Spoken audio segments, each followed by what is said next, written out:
제가 이 사진이 흐려서 카톡으로도 보내드렸는데, 이게 며칠 전에 미국에 있는 제 친구가 사진을 하나 보내왔습니다. 뜬금없이 1970년대에 미국 비치, 해변 해수욕장 사진이라 하면서 보내왔어요. 저는 저 사진을 딱 보고, 이야, 이거 뭔 일이지? 70년대면 제가 대학 생활할 때입니다. 한 40여 년 흐른 옛날 얘기인데, 이 사진을 보면서 지금 현재의 미국하고 판이하게 다른 점, 여러분 한 가지 딱 들어옵니까? 무엇이지요? 여기에 비만이 없습니다. 비만. 그렇잖아요. 눈에 보이는 대로만 보라고요. 근데 지금 미국 비치 가면은 저런 정상적인 체형을 가진 사람이 거의 없습니다. 우리 살쪘다는 거 살찐 것도 아닙니다. 거기는 완전히 통드럼입니다. 그냥 막 부인들 보면은 여기서부터 이렇게 삼각형이에요. 이렇게 걷잖아요. 이렇게. 그런 사람이 수도 없이 많아요. 살찐 이유는 영양 과잉이고 스트레스 때문이죠. 그래서 미국 사회의 큰 문제입니다. 그래서 오바마 때 비만과의 전쟁을 선포하고 그랬는데 도저히 나아지지 않습니다. 저는 희한하게도 저런 것들을 보면은 좀 근본이 보여요. 하나님 주신 그런 안목이라고 할 수 있는데, 근본적인 이유가 뭘까? 저에게는 답이 와요. 미국의 이제 정책과 관련되어 있습니다. 저 때는 저렇게 정상적인 체형을 가졌던 사람이 지금 미국인들은 왜 비만이 일반화되었을까? 비만도 우리가 상상하는, 우리가 얘기하는 비만 정도가 아닙니다. 아주 고고도 비만이 일반화되어 있습니다. 그건 이제 미국 정책과 관련되어 있다고 저는 이제 보는데, 이제 2차 세계대전이 끝날 무렵에 세계의 주요 국가들이 미국에 모여가지고 브레튼 우즈에 모였습니다. 협약을 맺습니다. 무역을 할 때 금덩어리 들고 왔다 갔다 물건을 살 수 없으니 돈이 있어야 될 거 아니에요. 그때까지는 이제 영국의 파운드화가 그 역할을 했는데, 이제 우리는 앞으로 미국 달러를 씁시다 하고 합의를 해요. 미국 달러가 세계 통용되도록 합의를 한 겁니다. 그럼 미국 달러 마구잡이 지 맘대로 찍어내면 안 되잖아요. 조건을 달아요. 그거는 금 1온스, 우리로 하면 한 8돈, 9돈. 금 8돈에 35달러만 찍기로 합의를 한 거예요. 그래가지고 세계가 합의를 해준 겁니다. 미국이 그때부터 세계 금을 거의 다 미국이 가지고 있었으니까 돈을 이제 달러를 통용시키 세계에. 근데 이게 말대로 잘 안 됩니다. 채 20년 이제 좀 지나가지고 미국이 달러가 모자라요.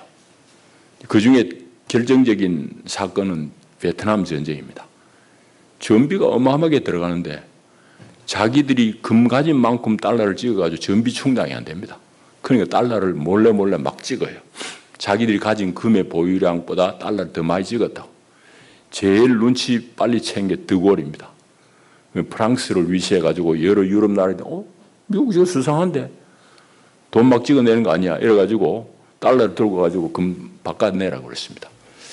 미국이 금 바꿔줬습니다. 물론 당연히 자기들이 약속했으니까. 그런데 이게 오래 갈 수 없어요. 금이 바닥이 나니까. 그래가지고 1971년에 닉슨이 우리 이제 앞으로는 달러 가져와도 금 못 바꿔준다고 배 내밀어 버렸습니다. 그게 이제 닉슨 선언인데, 그 이제 금 태환 정책을 폐지해 버린 거죠. 그때부터 미국은 돈을 대놓고 이제 마구대에 찍어내는 겁니다. 이 참 불공평한 세상이 되어버렸잖아요. 달러의 가치가, 달러의 신뢰가 떨어집니다. 그때 지금 아직도 살아있는 뛰어난 그야말로 천재와 같은 외교관이죠. 키신저가 사우디로 날아갑니다. 그때는 온 세계 석유가 중동에서 다, 미국도 석유 수입을 최고로 많이 할 때. 사우디가 이제 주된 석유 수출국인데, 사우디하고 비밀 협약을 맺습니다. 사우디는 주변의 여러 나라들로부터 안보가 위협받을 때니까 미국이 세계 최강대국 미국인 우리가 너희들 안보는 보장해 줄게. 무기 원하는 대로 대주고 우리가 너희들 안보를 직접 책임질 테니까 네 한 가지만 약속해라. 모든 중동의 석유 거래는 달러로만 하도록 해라. 그래 약속을 맺습니다. 그게 이제 소위 달러가 세계 돈이 되는 결정적인 세계 돈으로 유지하게 되는 결정적인 계기가 됩니다. 그걸 우리 흔히 이제 페트로 달러라고 합니다. 그때부터는 미국이 대놓고 금보유 관계없이 돈 막 찍어냅니다. 온 세상에 달러 나가면은 그만큼 돈, 물자가 세계로 해서 다 미국으로 들어갑니다. 미국은 말하자면 블랙홀이에요. 세계 좋은 물건이 다 거기로 들어가게 되어 있습니다. 우리 현대자동차 노동자들 땀 뻘뻘 흘리면서 한 대 팔면 예를 들어서 1,000불 정도 남을 것입니다. 우리 땀 흘려가지고 1,000불을 벌어요. 미국은 $100짜리 10장 찍어내면 돼요. 원가는 한 돈 1,000원 될 겁니다. 미국은 그렇게 땅 짚고 헤엄치는 세상을 만들어버렸습니다. 놀랍지요? 근데 세계가 어쩔 수 없는 상황이에요, 지금. 그러니까 세계에서 가장 질 좋은 상품들을 값싸게 소비가 가능한 시스템이 되어버린 겁니다. 비만의 원인, 거기에 있다고 보아집니다. 그러니까 미국인들은 비만해진 거예요. 쉽게 먹을 수 있으니까. 최고의 음식뿐만이 아닙니다만 음식으로 들면 그런 겁니다. 세계 최고의 평안한 세상을 누립니다. 편안한 세상. 세계 물자들 다 저기 도르니까. 그러니까 비만하게 된 거예요. 저는 근본 원인이 그것과 밀접하다고 봅니다. 저런 현상들은 오늘 하나님께서 우리에게 어떤 말씀을 하시는 걸까요? 그 얘기를 오늘 본문을 통해서 좀 살펴보려고 합니다. 요엘서는 본대로 늘 안타깝지만은 수요일 날도 얘기했습니다. 우리 교회가 예언서를 안 읽습니다. 읽어도 좋은 소리만 읽어요. 오늘 요엘서 여러분들이 들어본 설교는 늘 28절부터입니다. 여러분 성령을 받으세요. 다 됩니다. 이 판이 28절부터 다 그런 설교를 합니다. 그런데 이 본문 속에서 28절이 어떻게 나왔는지를 봐야 됩니다. 전혀 그런 거 없이 그냥 좋은 소리만 해야 되니까 이 지금 문제가 보통이 아니에요. 이 요엘은 석장이지만은 모든 예언서의 아주 표본과 같은 그런 책이라고 할 수 있습니다. 그런데 요엘서는 역사적인 배경을 정확하게 규명할 자료는 별로 없어요. 그런데 간접적으로 힌트는 여러 군데 나옵니다. 이제 요엘이 처한 역사적인 상황이 잘 나와요. 언제든지 예언서는 그 역사 속에서 하나님께서 예언자를 들어가가지고 하나님 말씀을 대언하게 한 게 예언서거든. 이때 상황이 어떤 것인지 1장 4절에 보면은 우리는 이런 경우를 잘 겪지 못해요. 그런데 펄벅의 대지라는 소설 영화도 나왔습니다. 그거 보면은 중국 대지에 막 온 나라 밀이 그냥 메뚜기 떼가 엄습해가지고 다 싹쓸이 하잖아. 올해인가 작년인가 아프리카로부터 해서 남아시아, 인도, 중국까지 다 메뚜기 떼가 침입했잖아요. 우리는 그렇지 않아요. 다행히. 그런데 여기도 지금 그런 대기근이 임한 거예요. 4절에 보세요. 1장 4절. 팥중이가 남긴 것을 메뚜기가 먹고 메뚜기가 남긴 것을 너치가 먹고 너치가 남긴 것을 황충이 먹었도다. 이 다 메뚜기 종류라고 그럽니다. 하여튼 메뚜기 A 와가지고 싹 하면 훑어 지나갔는데 그 남긴 놈 메뚜기 B가 와가지고 또 싹 훑어먹고 좀 또 거기서 겨우겨우 뭐 나락이 날 것 같은데 메뚜기 C가 와가 싹 다 끌고 먹었단 말이에요. 그럼 백성이 먹을 게 있나요? 못 먹는 거지. 자, 그런 상황이에요. 그것뿐만 아닙니다. 이제 5절 6절도 읽어볼게요. 취하는 자들아 너희는 깨어 울지어다. 도대체 배부르다고 술 먹고 고급 술 먹고 잘 사는 놈들아 너희는 깨어 울어라. 포도주를 마시는 자들아 너희는 울지어다. 이는 단 포도주가 너희 입에서 끊어졌음이니. 왜? 기근이 와서 너희들이 지금 창고에 뭐 곡식 있지만 곧 너희들에게도 그 기근이 임한다. 울어라. 그뿐만 아닙니다. 6절에 보면 다른 한 민족이 내 땅에 올라왔음이로다. 다른 한 민족이 이방 민족이 하나님의 땅에 올라왔다 이 말이잖아요. 그게 이제 어딘가 하면 뒤에 보게 되면은 북쪽에서 군대가 내려옵니다. 이제 2장 20절에 보면 북쪽 군대를 이제는 하나님이 회복시킬 때는 쫓아내겠다. 북쪽 군대는 말하자면 늘 이스라엘을 괴롭혔던 바벨론 혹은 그 후에 페르시아, 성경에는 바사 뭐 이런 나라를 얘기할 수 있습니다. 그러니까 요엘의 시대는 어떤 시대냐? 이 그 황충 그 곤충의 음습으로 말미암아 가지고 기근이 대기근이 임했고 거기에다 더해 가지고 외적들이 침입한 거야. 대단히 어려운 시대죠. 그때의 요엘이 이런 일을 보고 이건 하나님의 심판이라고 선언한 거예요. 하나님이 심판하시는 것이라고 선언한 겁니다. 요엘은 두 부분으로 나눠집니다. 늘 예언서가 다 마찬가지입니다. 이사야, 예레미야 길지만 똑같아요. 앞부분 1장 1절부터 해가지고 2장 17절까지는 여호와 하나님께서 이스라엘에게 내리시는 재앙, 심판. 왜? 너희들이 하나님을 떠났기 때문이다. 그렇기 때문에 너희들이 심판을 받는다는 것이 앞에 쭉 나옵니다. 뒷부분은 2장 18절부터 끝장 끝절까지입니다.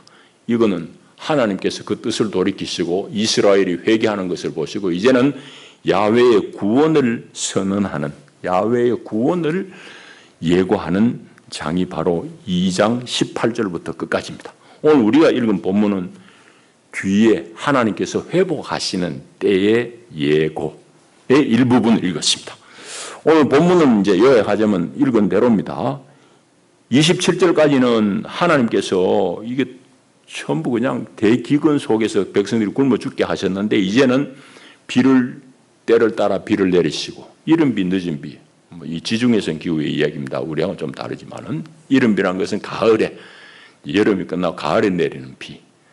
그 다음에 늦은 비는 이제 밀, 보리 이런 것들이 알을 다 맺기 전에 3월달 이럴 때도 비를 내려요. 곡식이 알곡이 차도록 그렇게 만드는 이른 비, 늦은 비. 그래서 하나님께서 이제 비를 내리신다 이 말입니다. 그래서 크게 비를 내리셔서 풍년을 다시금 주시는 여호와 하나님. 그게 이제 27절까지고. 그럼 먹는 것만 가지고 사람이 사느냐? 아니죠.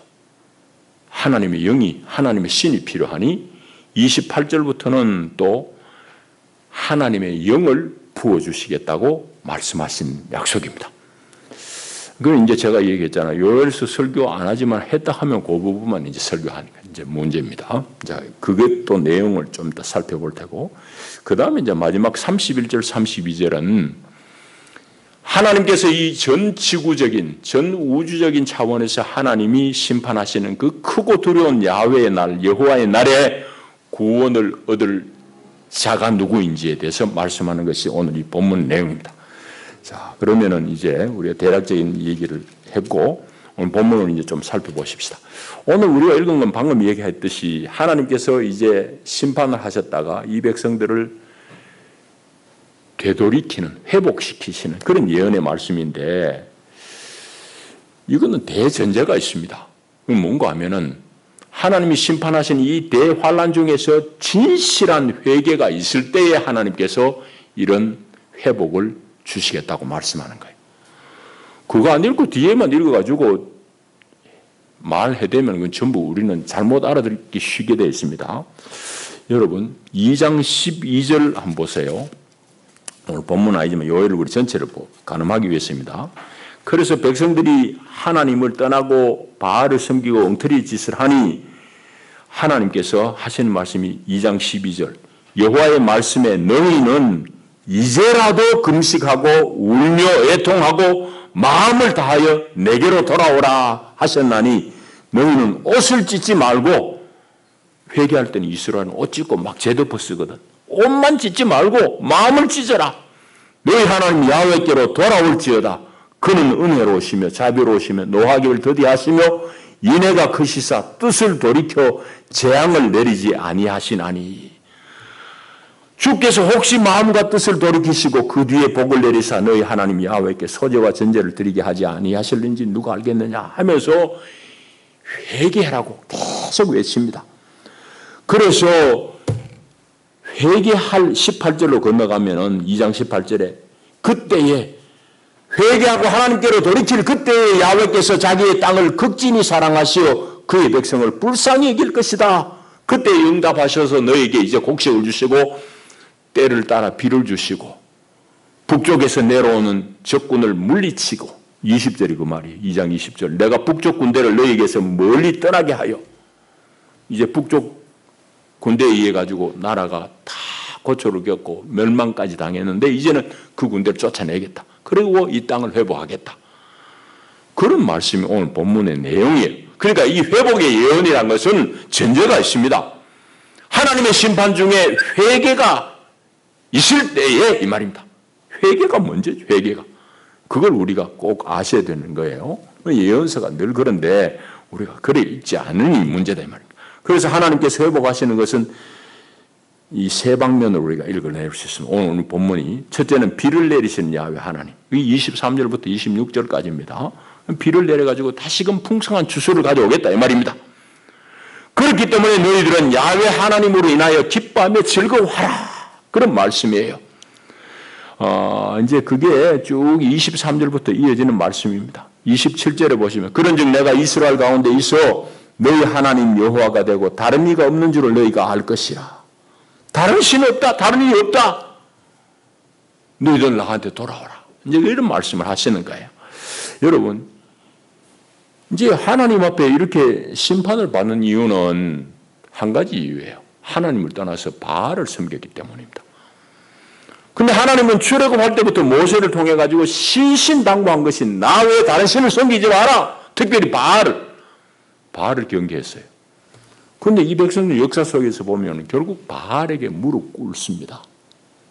바알에게 다 경도돼요. 치우친다고. 심지어는 성경에 보면은 하나님의 성전이 있잖아요. 성전 마당 한쪽 기둥에 아세라 목상을 세웁니다. 아세라는 바알 마누라 신입니다. 아세라 목상을 높이 세워요. 그런 정도로 이 사람들이 한쪽은 하나님, 한쪽은 바알. 오늘 예수 믿는 사람 마찬가지입니다. 이 교회 올 때는 교인 같은데 밖에 나가면 세상 사람은 똑같이 사는 거예요. 뭐 이런 정도. 하나님께서 이 백성들을 심판하시는 거예요. 그래서 기근을 가져오고 북방의 민족을 데려와서 이들을 징계하셨지만은 이제는 너희들에게 풍작을 허락하겠다. 이 말씀입니다.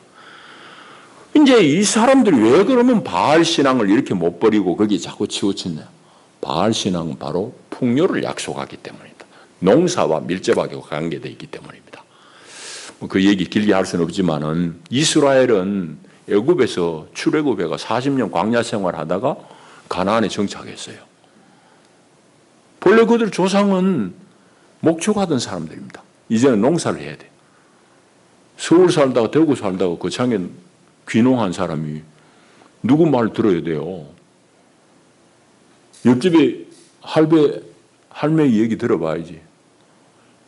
할배요, 뭐 언제 심을까요? 물어봐야지. 지가 아나 모르지.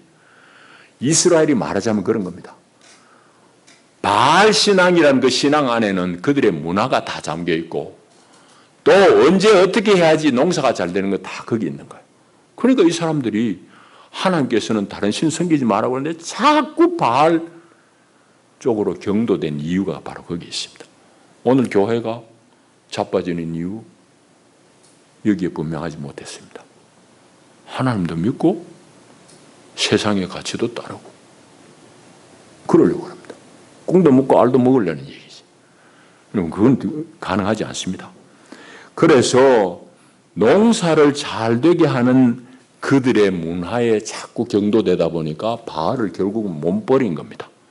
자, 그래서 하나님께서 혼을 내셨다가 회개하게 되면은 내가 비를 내리고 풍년을 가져오겠다고 말씀하신 그런 말씀이고. 그 다음에 이제 28절 보게 되면은 그 후에는 하나님께서 그 백성들을 회복시키기 위해 가지고 철따라 비를 내려 가지고 땅에 풍작을 가져올 뿐만 아니라 거기에 더해서 여호와의 영을 부어주실 것을 말씀합니다. 28절이 그런 내용이잖아요. 그 후에 내가 내 영을 만민에게 부어주리니, 만민이라고 번역된 말은 여기 각주도 있습니다만은 모든 육체, 모든 사람에게 인종, 성별, 계급의 차이를 뛰어넘어 모든 사람에게 하나님의 영을 부어주리니 그 영을 받은 너희 자녀는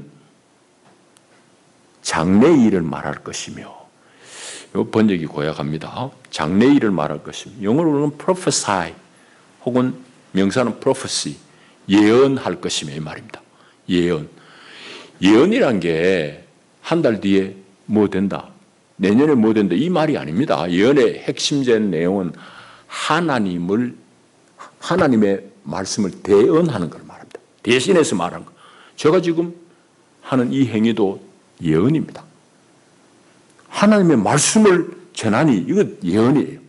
그래서 예언을 대언이라고 구약에 딱 한 군데 번역된 데 있어요. 그거 지금 얘기할 수 없습니다. 어쨌든 우리가 예언을 우리는 자꾸 오해해가지고 장래일을 말하는 게 예언이라고 해요. 물론 하나님은 시공간을 뛰어넘는 분이니까 장래일도 말씀하시지만은 하나님의 말씀을 대신해서 하는 거예요. 그래서 그 영을 받을 때 너희 자녀들이 예언한다, 하나님을 대신해서 말해낸다 이 말입니다. 그리고 너희 늙은이는 꿈을 꾸며 또 너희 젊은이는 이상을 본다. 이상, 비전을 본다. 노인들은 하나님의 영에 취해가지고 하나님이 이루실 세상에 대한 꿈을 꾸고, 젊은이들은 그 이상을 보고 그 이상을 말해내는 거예요. 그걸 이제 말씀하는 겁니다. 왜? 사람은 양식만 먹고 밥만 먹고 살 수 없잖아요. 밥만 추구할 수 없잖아요.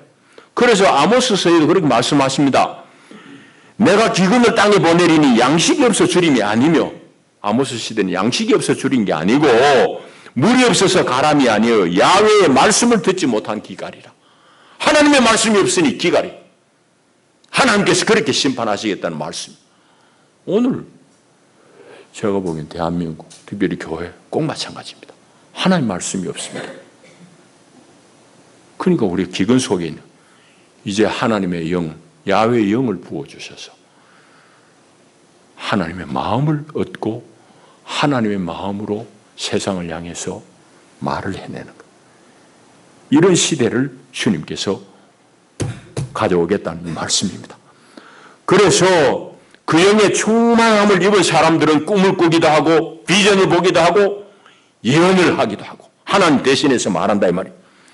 여러분, 이제 이걸 우리가 좀 잘 살펴봐야 되는데, 꿈꾸고 이상을 본다 이런 것들은 하나님의 마음, 하나님의 말씀을 보여주는, 전달하는 그런 수단이잖아요.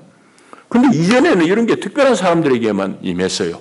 뭐 사사시대 같으면 사사에게, 이스라엘 모든 사람이 사사에게 주의 영이 임해가지고 구원을 이렇게. 뭐 선지자 시대에는 선지자들에게 하나님의 영이 임하기도 하고, 뭐 이렇게 특별한 사람에게 임했어요. 그런데 이제 하나님께서 회복하시는 이 마지막 때의 회복의 때에는 모든 육체에게 이 하나님의 영이 임해서 이제는 주의 이상을 보고 주의 마음으로 세상에 대해서 말하도록 한다 이 말이에요. 그런 때가 온다 이 말입니다. 그거는 여러분, 이거는 우리가 들어왔듯이 하나님의 영이 임하면 뭐 그냥 희한한 체험을 많이 한다는 얘기하고 다른 얘기입니다. 성경 맥락에서 보면은. 자, 그래서 하나님의 마음을 얻고 보니 영이 임해서 하나님의 마음을, 노인들은 꿈으로, 젊은이들은 비전으로 이렇게 보고 보니 이제는 이 세상 가운데 어떤 세상? 거짓이 판을 치는 세상, 돈이 우상이 된 세상, 마귀가 지배하는 이 세상을 향해서 이제 하나님의 말을 해내는 거예요. 이게 예언이에요. 교회가 하나님의 말을 해내는 겁니다. 그래서 이 세상을 하나님의 나라로 변화시키는 책무가 주어진다 이 말이에요. 본문이 그것이에요. 그 얘기를 하고 있는 거라고. 그러면서 이제 끝으로 정말 하나님의 크고 두려운 마지막 야훼의 날, 여호와의 날에 너희들이 준비해야 된다. 그런 말씀을 31절, 32절이 하고 있어요. 요엘의 핵심 단어는, 키워드는 여호와의 날입니다. 앞에 보면 1장 15절에 여호와의 날이라고 이제 나오잖아요. 슬프다 그 날이여, 여호와의 날이 가까웠나니 곧 멸망같이 전능자에게로부터 이르리로다. 그 먹을 게 없고 막 메뚜기 때가 와가지고 북방에서부터 군대가 와가지고 백성들이 핍절하고 아사하고 전사하고 이런 게 여호와의 날이라고 봤어요. 그런데 이 요엘은 이 재난의 때를 통해 가지고 온 세상을 심판하시는 여호와의 날을 본 겁니다. 그래서 이 마지막 크고 두려운 여호와의 날이 임할 때에 그때로 사는 길은 한 가지다. 뭐냐? 야훼의 이름을 부르는 사람이 산다. 그 얘기를 하는 겁니다. 여러분, 이 놀라운 얘기죠. 이 선지자가 바로 이런 사람이 선지자예요. 오늘 참 성도들이 이런 눈이 열려야 됩니다. 이 세상의 재난들을 보면서 그 가운데 하나님의 뜻을 보는 것이, 세계 현상 가운데 하나님의 말씀을 얻는 거지. 그래서 요엘은 그 재난을 보면서 그 재난 가운데 야훼께서 행하시는 온누리의 심판, 그 여호와의 날로 경험한 겁니다. 그래서 이 세상에도 종말이 임할 텐데, 크고 두려운 날이 임할 텐데, 그때도 여호와의 이름을 부르는 자는 구원을 얻으리라 라고 31절에 선언하는 겁니다. 이 말은 너희 바알 그렇게 섬기고 있지? 바알로는 안 된다. 너희 돈을 그렇게 섬기고 있지? 돈으로 안 된다. 구원 얻는 길은 오직 여호와의 길이다. 하나님이 허락하시는 은총이다. 그런 말씀을 하는 거예요. 그래서 다른 신으로 구원 얻을 길이 없다 이 말입니다. 오늘 이제 사도행전에 이제 제자들이 선포하는 복음의 내용도 바로 그겁니다. 다른 이로서는 구원을 받을 수 없나니 천하 사람 중에 구원을 받을 만한 다른 이름을 우리에게 주신 일이 없습니다. 예수 이름 외에, 야훼 이름 외에 구원 얻을 다른 길을 주신 적이 없다 이 말입니다. 그래서 요엘은 이 여호와의 크고 두려운 날에 여호와의 이름을 부르는 자가 구원을 얻는다고 과감하게 선포하는 거예요. 이게 이제 요엘 전체 얘기입니다. 자, 이제 우리 얘기를 좀 구체적으로 해야 됩니다. 여호와의 날은 방금과 같은 그런 날입니다. 하나님이 심판하시는 날입니다. 이거는 사람에게는 어쩔 수 없는 심판의 날이기도 합니다. 위기의 날이기도 합니다. 그거는 이제 우리에게 다르게 다가올 것입니다. 일반적으로 첫째는 주님께서도 많이 예고하셨듯이 주님 재림하실 때 이 세상의 마지막 종말이 임할 것입니다. 그래서 첫째는 이 우주적인 대변력과 함께 임하는 여호와의 날.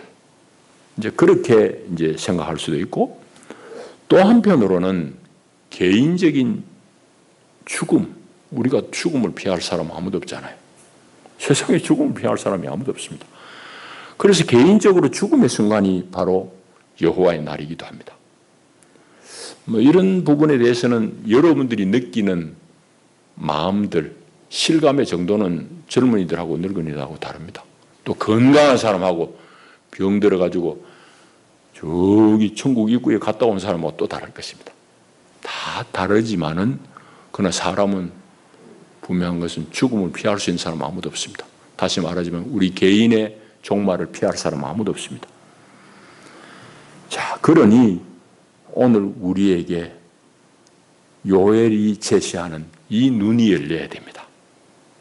요엘은 이런 인간이 어찌할 수 없는 이 순간에도 우리가 구원 얻는 길은 한 가지다. 그거는 여호와를 부르는 일이다. 여호와 이름을 부르는 일이다. 라고 그런 말합니다. 그런데 여호와 이름을 부른다는 것이 이게 그냥 간단한 얘기는 아닙니다. 이름을 부른 게 여호와예요. 여호와요. 뭐 이게 이름 부른 거예요? 예수님도 말씀하셨잖아요. 나더러 주여 주여 하는 자마다 구원 얻을 것이 아니에요. 아버지 말씀대로 사는 자가 구원 얻으리라고 그랬잖아요. 바로 그 말입니다. 여호와 이름을 부른다는 것은 내 존재를 다 들여서 하나님이 말씀하신 그 말씀이 오케이 맞습니다. 내가 그 말씀 앞에 나를 들여서 내가 이제 살아내겠습니다. 이 말이에요. 물론 실수는 할 수 있지. 그러나 내가 하나님이 제시하시는 그 구원의 길에 내 삶을 다 드리겠습니다. 그게 여호와 이름을 부르는 것입니다. 그게 여호와 이름을 부르는 실제입니다. 그 간단한 일이 아니죠. 그리고 그게 쉬운 일도 아니고 그것도 더군다나 뭐 매력적인 일도 아닙니다. 왜? 여러분 직장에서도 보세요. 사회에서도 보세요. 세상 사람들이 다 우하고 가는 방향이 있습니다. 그리스도인인 내가 보기에 저건 아닌데 싶으면 나는 그 길을 이탈해야 됩니다. 그러니 그 무리의 사람들이 보면 예수 믿는 저 종자는 뭐지? 이래 되는 겁니다. 그러나 그 따가운 시선을 보면서도 우리는 주님 뒤를 쫓는 겁니다. 이게 여호와의 이름을 부르는 것의 실제예요. 그냥 여호와 하는 게 이름 부르는 게 아니라고. 아셨습니까? 그러니 그게 어떻게 간단히 되는 일이냐고요. 그러니 오늘 요엘이 얘기했듯이 여호와의 영을 입은 사람이 그 일을 해낸다 이 말입니다. 하나님의 영이 임할 때에 담대하게 우리가 세상 가운데 거슬러서 그리스도의 뒤를 쫓는 겁니다. 온 교회가 이걸 봐야 됩니다. 요엘은 지금 뜬구름 잡는 얘기하는 게 아니에요. 모든 예언자와 다 마찬가지로 이스라엘의 실제적인 역사 속에 두 발을 단단히 딛고 그 현실 속에서 이스라엘에게 예언하는 게 요엘입니다. 그래서 요엘은 이 역사를 이끌어가는 힘이 무엇인지를 파악하고 얘기하고 있고 또 참된 구원은 어디서부터 오는지를 알았기 때문에 얘기하고 있는 거예요. 뭐냐? 그건 한 가지다. 여호와 하나님밖에 없다. 그걸 얘기하는 겁니다. 그런데 너희들 아직까지도 바알에게 기울여? 이놈들아. 그런 너희들 망하는 길이야. 그 말입니다. 교인들이 눈을 열어서 야훼 하나님 외에 다른 신을 섬기는 것을 통회하고 회개해야 됩니다. 교회 강단이 무너진 것에 대해서 목사들이 회개해야 됩니다.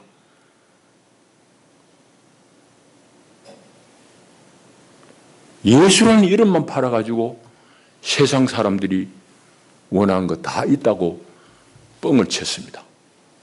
예수 믿어보라고. 건강해진다고. 예수 믿어보라고. 사업 잘 된다. 예수 믿어보라고. 네 자식이 뻥뻥 출세한다고. 뭐 그런 유의 얘기들을 너무 많이 했을 것 같습니다. 예수 믿는 것은 다른 게 아닙니다. 정말 하나님이 예수가 내 구주다. 내 마지막 때의 심판의 순간까지도 나와 함께 하실 수 있는 분이 예수고 나를 구원하실 분이 예수다. 그러니 내 삶을 다 드려 예수와 함께 살겠다는 그게 믿음이고 그게 축복이야. 오늘 이 신앙을 해보겠다. 여러분 사진으로 다시 돌아갑니다. 미국이 저 때는 아주 정상적이었는데 이제는 비만이 일반화되어 버린 비정상적인 사회가 되었습니다. 내가 미국을 욕한다고 자꾸 하지 마셔요. 미국을 욕하고 싶은 게 아니에요. 우리를 들여다보자는 얘기지. 이 비정상적인 비만 왜? 공짜 돈이 생겼기 때문이에요. 공짜 돈 때문이에요. 여러분 이거는 예수님께서 일찍 받은 시험입니다. 예수님이 받은 시험, 마귀에게 받은 시험 세 가지. 그 중에 하나는 뭡니까? 이 돌들로 명하여 떡이 되게 하라. 예수님 40일 굶고 나왔어요. 얼마나 거기에 혹하기 쉬워요. 돌 가지고 떡 만드는 거 예수님 못 만들겠어요? 여러분 오늘 미국이 빠진 시험이 바로 그 시험입니다. 돌 가지고 떡을 만드는 정도가 아니라 종이 쪼가가지고 만물을 만들어냅니다. 그게 지금 세계가 돌아가는 시스템이고 미국이 가지고 있는 아주 월등한 한 가지 권리입니다. 미국이 돌 가지고 떡을 만드는 기술을 선악과 같이 자기 손에 쥐었으니 이걸 내놓겠어요? 다른 놈한테 주겠냐고. 절대 안 주지. 중국하고 미국하고 지금 열심히 싸웁니다. 제가 보기에는 트럼프는 무역 가지고 전쟁을 벌였습니다. 바이든은 기술 전쟁을 벌입니다. 기술 다 빼들려고 그러잖아요. 다음에 트럼프 또 되면 어떻게 할 것 같습니까? 트럼프 될 것 같아요, 내 생각에는. 그런데 다음에 대통령이 누가 되면 어떻게 하겠어요? 중국을 어떻게 누르겠어요? 제가 예상하기로는 금융 가지고 누를 겁니다. 왜? 일본을 그래 눌러봤거든. 그 얘기 길게 못합니다. 일본이 미국 턱 밑까지 따라왔을 때 플라자 합의해가지고 일본 돈을 어마어마하게 가치를 높여놔봐. 일본이 깨갱하는 거예요. 중국은 그거 안 하려고 지금 버티는 중입니다. 실제 전쟁은 이제 그런 현장에서 벌어질 거예요. 그러니 미국이 비만이 일반이 된 것은 바로 돌 가지고 떡 만드는 유일한 기술, 이걸 가지고 있기 때문입니다. 하나님은 공평해요. 세상에 공짜가 없습니다. 세상에 공짜 없어요. 다 그 결과를 얻을 수밖에 없습니다. 그러니까 스스로 무너지는 거예요. 풍요하지만은 속으로는 병들어가는 사회의 표본을 우리가 보는 거예요. 비만? 그뿐입니까? 마약? 그뿐입니까? 하루도 끊이지 않고 총기, 살인, 사고? 그러니까 우리는 열심히 미국 따라가고 있는 중이야. 그러니까 그건 다 망하는 길로 가고 있는 겁니다. 다 망해가는 거야. 대통령 뽑을 때 미국 가져간 놈 때려야 돼, 하여튼. 그거는 죽어가는 길로 빨리 따라가자는 얘기예요. 여러분, 저 해수욕장 사진 하나 보고 오늘 세상이 보이느냐고요. 만일 여러분들에게 그 눈이 열렸다고 그러면은 여러분들은 우리 한국 교회도 보일 것입니다. 만일 그 눈이 열렸다면은 여러분 한국 사회도 보일 것입니다. 이제 말씀 맺습니다. 우리가 사는 길은 오직 한 길밖에 없습니다. 예수님이 말씀하신 길이고 여호와 하나님의 길밖에 없습니다. 그거는 표현은 여호와 이름을 부르는 거지만은 주님의 이름을 부르는 거지만은 그러나 그 내용은 아주 엄숙합니다. 그거는 절대적으로 성령과의 하나됨에 의해서 가능한 길입니다. 그래서 마지막 회복 때에 내가 내 영을 만민에게 부어주겠다는 말씀이 그 말씀이에요. 여러분 이게 뭐 성령 받으면은 입신을 하고 못 본 거 보고 그런 뻥 얘기가 아니에요. 우리의 실질적인 얘기입니다. 여러분, 야훼 하나님의 이름을 부르시기 바랍니다. 거기에 여러분과 우리 한국 교회와 우리 사회에 사는 길이 거기에 있습니다. 다른 데 있는 게 아닙니다. 마귀가 다 미혹할 뿐입니다. 예수 그리스도의 길을 붙잡는 여러분들이 되기를 축복합니다. 기도합니다. 주님 감사합니다. 우리가 스쳐 지나갔던 요엘을 통해서 하나님은 오늘 우리에게 이제라도 회개하고 여호와의 이름을 부르라 하고 말씀합니다. 하나님, 세상이 온통 거짓이 횡행합니다.